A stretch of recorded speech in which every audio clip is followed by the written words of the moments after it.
In this session, we are looking at student learning and practice support, and really grateful to have you to present the session. So if I hand over to you, and then I will jot down things as we go in along and help move people with questions and things.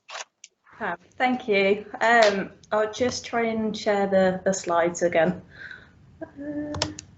Here's, I think. Brilliant. Hopefully everybody can see this now, because we stopped being able to see everybody when it's up. So welcome to the session. Thank you for everybody who's joined. There are 3 of us in the room, hence why we have masks on. Apologies for that. So our session is about student learning and practice support, which is a programme of support that we have created and put together ourselves. I'm Kerry Mace-Irish. I've got my colleague Jennifer Riley and Rachel Latham with me, and we are clinical practice facilitators for the Herefordshire and Worcestershire Health and Care NHS Trust. Myself and Jenny cover nursing, and Rachel covers AHP. We do have another colleague that covers nursing, Nikki Dowling, but she can't be with us today, unfortunately. She's enjoying a nice holiday in the sunshine. So I'm going to cover a little bit about the background before the pandemic, because we were working on placement expansion a little bit kind of through 2018. So over 2018, we actually worked on 12.5% capacity increase, but this was an allocations based decision rather than creating any different ways of kind of expanding placement capacity or working in different ways. One thing that we did do slightly differently to the usual allocation based discussion was piloting a SCIP project that was run by the University of Worcester. So SCIP is actually student coaching in practice, and it's based on the CLIP model. I have a little slide about that a little bit later on, but this was part of our start of looking differently at how we can increase capacity. After the project was piloted, we did initiate it over other areas through the practice. This did help to increase crossover of fields of practice as well, as we started looking into placing fields of practice in areas that they didn't have placements in previously, such as mental health in our community nursing hospitals that cover things like post-stroke care, fractured neck and femur pathways, etc. Things such as our child nursing students moving into our MIU units, outpatient departments, and many other areas. And it offered a kind of way to look at previously unused practice areas as well. So we did start to explore these things. So as I said, student coaching in practice is the University of Worcester's focus on the CLIP model. But we've adapted it to kind of our placement areas slightly, because our trust does cover community, specialist, mental health and learning disability services. So we do have quite a wide variety of areas. So it's not a one size fits all, unfortunately. So we do try and focus on the coaching in practice of 6 students to an area, 2 from each cohort, but we do mix up the fields of practice. This has been initiated across most of our community hospital wards because it is easier to adapt to general practice. We have trialled it in our older adult mental health inpatient areas. Unfortunately, with the pandemic arising, we couldn't continue to pilot it within mental health. We did face several challenges around that, but it is something that we'll be looking into again in the future when it's more appropriate. No, sorry, Kerry, can I ask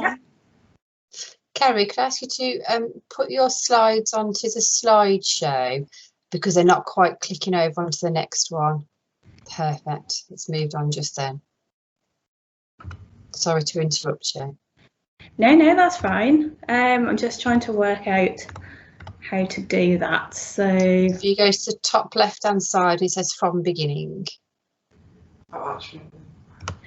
We see what That's you mean. it. Is that better? Let's have a look. Mine's a bit slow. Can anybody else? Does that move for anybody else? Not yet.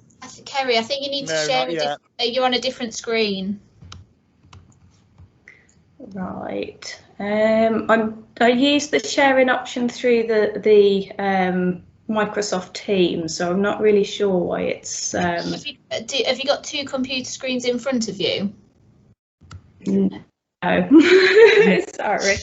We can see it moved on now. The slideshow moved on then as you moved it on. Okay. So you can see it now.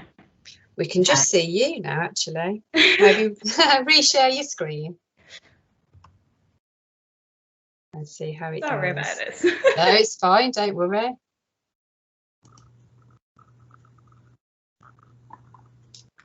Is that back? Yeah. That's it. Perfect. If you just move, Yep. we can see slide 3. Can everybody else see slide 3? A couple of yeses would be good. Yes. Yes, I can. Yep. Yeah. Perfect. Lovely. That's great. Okay. Thank you. Sorry, Kerry. Carry on. That's okay. So we will revisit student coaching in practice in mental health areas, because it is actually a really good practice of not only mixing the fields of practice, encouraging student peer support, and a crossover of actually different areas of work as well. So MDT working was much more kind of improved with it. It did overall triple placement capacity in many of our inpatient areas, which was really beneficial to placement expansion. So the areas that we have been able to continue it with throughout the pandemic has been really, really helpful. And as I say, it's bridged the gap between nursing and AHP learners, which my colleague Rachel will go through a little bit more later on. So everybody see that? Okay. So the other thing that we found extremely helpful for clinical expansion, kind of pre-pandemic and also through the pandemic. Sorry, Kerry, do you Yeah. just click on slide 4, then everybody can see it. That's better. So if you when you keep going down onto your next slide, just click on your slides. It might help. Sorry. Okay. All right. Yeah. All right. Sorry, we use WebEx. We don't normally use Teams for all of our online portals. So the other thing we've utilised is actually the transition from mentor to practice assessor, practice supervisor within nursing as actually a pathway for clinical expansion. This is because obviously the focus has shifted from utilising all staff to support students, so we've kind of expanded our pool of people supporting to then kind of almost start those conversations around having extra students. It's opened up a lot of opportunity to introduce change, which means that we've been able to be quite creative in our thinking around things such as placement areas we've never used before, would not have previously been utilised kind of for learning environments, such as our corporate services. So we do actually have 2 different corporate placements. So the corporate placement from our side of things is for nursing students and does cover things such as our learning and development service, tissue viability, safeguarding, quality improvement, quality and safety, the deputy directors and directors of nursing and therapies. So the students really get that organisational understanding of quality and service improvement to kind of better support them through that 3rd year and also their preceptorship year. And it's also helped us to refocus on fundamentals of practice placements for staff as well, because the MyPad, the MyPLG work has really kind of helped us to reevaluate what is it that students need support with, how do we utilise the staff to the best of their ability, and what is it that we're trying to assess. So it's really kind of helped to shape things up a little bit. So I will pass you on to my colleague Jenny, who will carry on. Hi everyone, my name is Jenny Riley. I'm one of the clinical practice facilitators within the team, and I'm just going to, mindful of the time, so I'm just going to briefly talk to you about the student learning and practice support sessions that we developed last year. So last summer, at the start of last summer, I joined the team with Kerry and Tom and another colleague, and we kind of wanted to think about ways in which we could support students in practice whilst also supporting our clinicians out in practice as well, particularly through a really challenging time. At this time, as you're all probably aware, lots of services closed or got reconfigured, lots of changes were happening. So we got together and we thought about developing some virtual sessions for our students, which we later called student learning and practice support sessions. Initially, we had 4 sessions, I think it was, that we developed. We did some peer-to-peer teaching, we did something called placement speed dating, virtual spokes, and we also did some student forums. Then as time went on and we rolled these out, we started evaluating them, reviewing them with our students, taking on board the feedback, and then kind of slimline these sessions back down again. So initially, the student learning and practice support sessions was initially piloted to students within our trust only. However, due to the popularity and people kind of talking about the sessions and expressing an interest to us about it, we now include all nursing students within the STP, and we are looking at in the future including our AHP student colleagues within this, so this is something that we should be looking at soon. Essentially, in a nutshell, our student learning and practice support sessions offers a virtual network for our students. Services, teams, wards have fed back that it certainly takes the pressure off of their teams as well, and off of the practice assessors and supervisors, because whilst the students are engaging in the sessions with ourselves and our colleagues that are presenting and helping us out with them, obviously it's taking the pressure off clinicians assessing the students at that time, particularly where teams are doing a lot of remote working as well. It's promoting autonomy with our students, and it's also allowing students to take responsibility for their learning as well. So at the start of when they go out into placement, at the start of that practice period, they will get a timetable emailed over to them, and then there is a selection of various sessions and forums that the students can choose to engage with and join to obviously enhance their learning. And obviously a massive part of the development of these sessions has been the fact that there's no challenges relating to COVID restrictions. Because everybody joins the sessions virtually, we don't have to worry about room bookings, we don't have to worry about restrictions, space in offices, anything like that, because everybody can access either from placement or from home. So I did mention that we streamlined some of our sessions, and we decided that one of the sessions that worked really well was our regular student forums. We now host a student forum at least once a week, and this is available to all students out in practice. It's a great opportunity for students to meet us virtually and also meet their peers as well. We're aware that we've had some restrictions as a team, as a PF team, going out into practice and meeting people. Obviously, we want to lessen the chance of any spread or infection within our placement areas. So therefore, it's actually really nice for the students to put a face to our names and vice versa with them. We get to virtually meet our students as well, and obviously they get to speak with one another. It promotes networking, peer-to-peer learning opportunities. Lots of the time we've identified that students are actually talking amongst themselves and making connections in that way and supporting one another as well, and they might have not ordinarily have spoken to one another or got opportunity to meet each other whilst out in placement.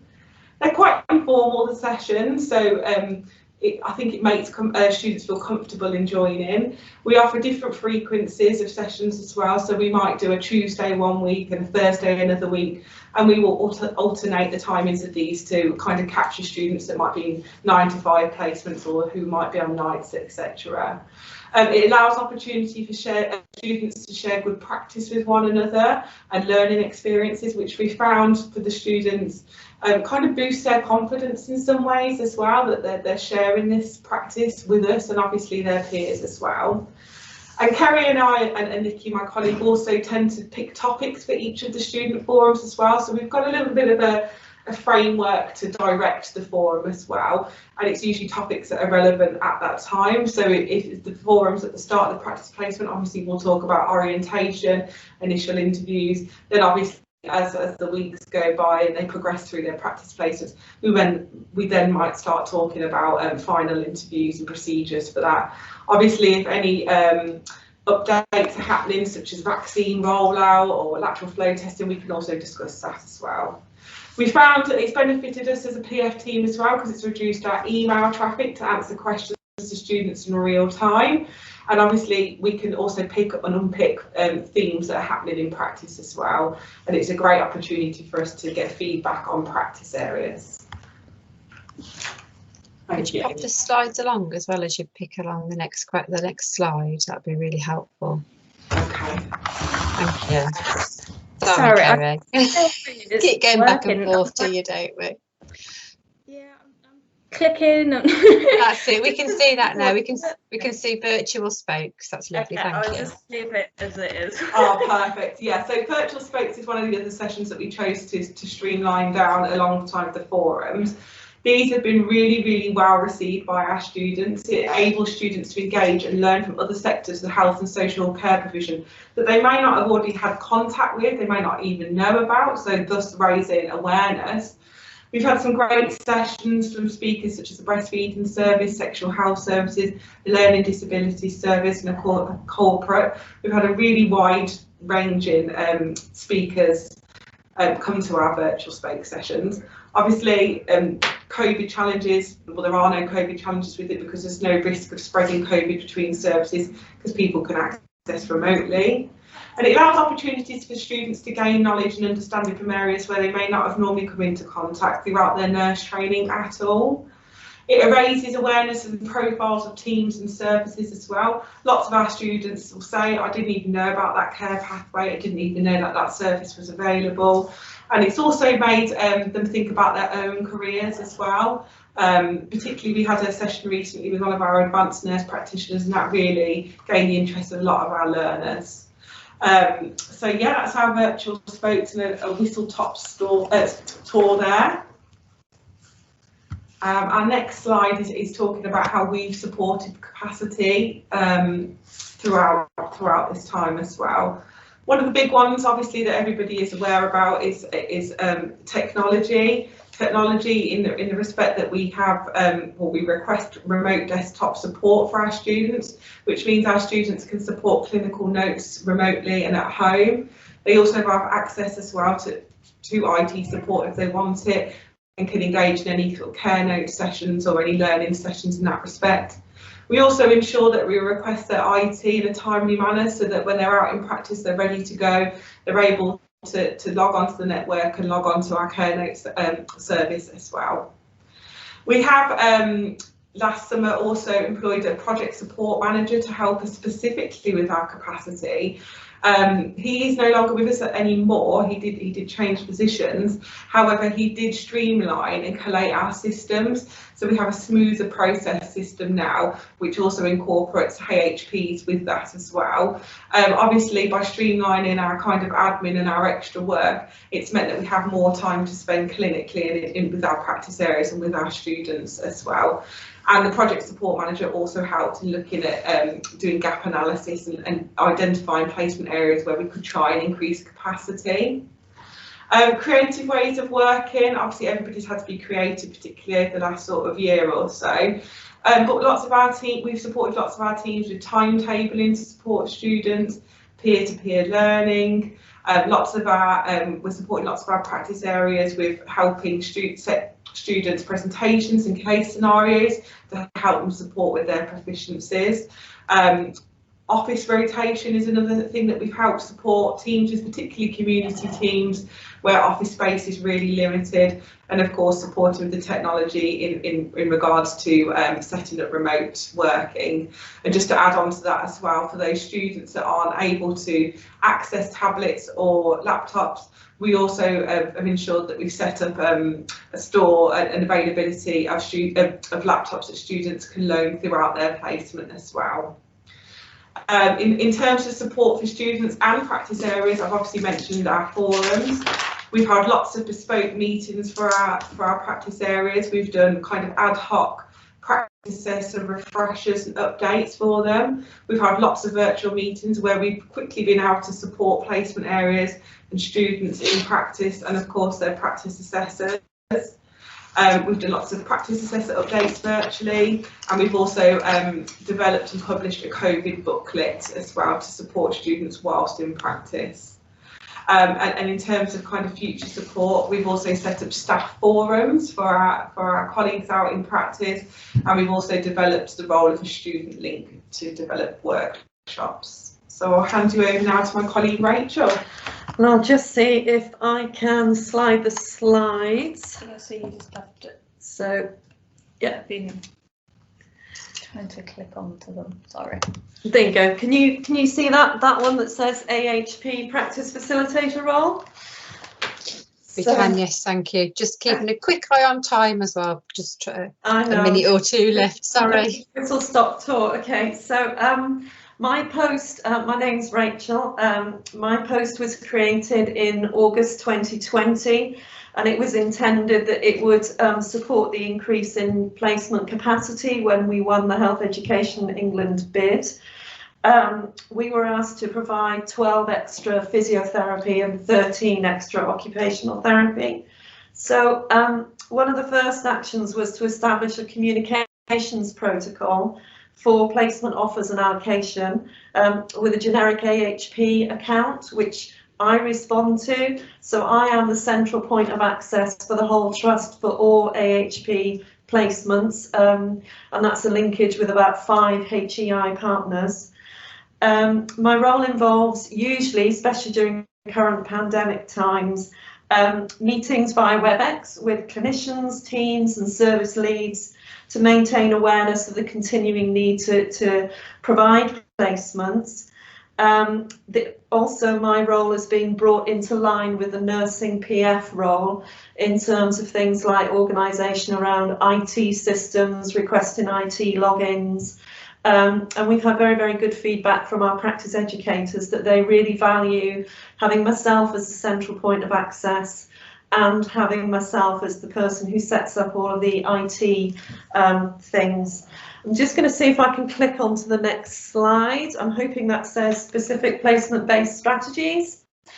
So some of the things that we did for strategies to increase student capacity within placements was that, for example, some of our community mental health teams did a blended approach to placements, doing some virtual days, case study work, attending MDTs, meeting patients online. And one of the other areas that I've got noted there is our MSK outpatient service. They were doing a 1 educator to 4 or 5 students, which needed intense planning before the students arrived so that they knew on a rota basis which practice educator was responsible for that group of 4 or 5 each day. Our collaborative style placements are in our community hospitals. And we have, say, 2 physio students with 2 OT students. They may be mixed year groups, and the practice educator provides peer supervision and support. And again, at the bottom there are AHP corporate placements. That was in our Falls directorate, so to speak, with our lead AHP and our Falls lead. And they were doing projects around SUIs, falls prevention. Everything was done online. There was no patient contact. Students went to high-level trust meetings, did case reviews, wrote action plans and recommendations. And I have got about 30 seconds, I hope, for my final slide, which, if I can click on it, here we go. So there were some corporate level initiatives to support the AHP student expansion. We created a student placement charter last October, which was launched with a video, interviews with lecturers, students and educators to sell how important a student charter is. We do actually now have an allocation tool which we've developed across the whole trust, and that is around a minimum and a maximum number. At the moment, we're going to be working towards the minimum number for the 4 SDUs, and building on that is the mandatory practice educator competency on staff ESRs, and that basically is around AHP staff need to be able to sign off that they have actually become a practice educator. That allows myself to identify where possible placements are that have not been used before, because I can say you've got 4 practice educators and you've not had enough students. And finally, we have the student clinical placements policy, which is very, very new and enables my team here to work with our practice educators to say this is the expectation, this is what's required. Thank you very much, and I'm sorry that was a bit of a whistle-stop talk. And apologies for the IT issues as well. Oh, thank you very much. Thank you, Kerry, Jenny, Rachel. I've picked up some nuggets in there that I know the rest of the audience will be taking away with them, with tripling your mental health capacity, corporate placements to focus on quality and QI across nursing and AHP. Using all your staff to support students, thinking the weekly forums and virtual spokes, again, using the opportunities to support the students, and then working with your charters and policies with the expectations around those placements. So thank you very much. And I think everybody on this call will be wanting to know more and more about all of those things. And we will be sharing all of the slides from all the presentations today with all the groups here to take forward all that excellent innovation that you showcased today.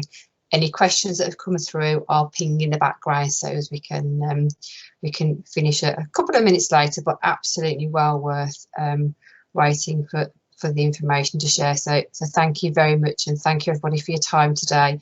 I hope you've picked up some areas that you can move forward, and we'll be you'll obviously be seeing us all again very shortly. So thank you very much everybody. Have a good evening.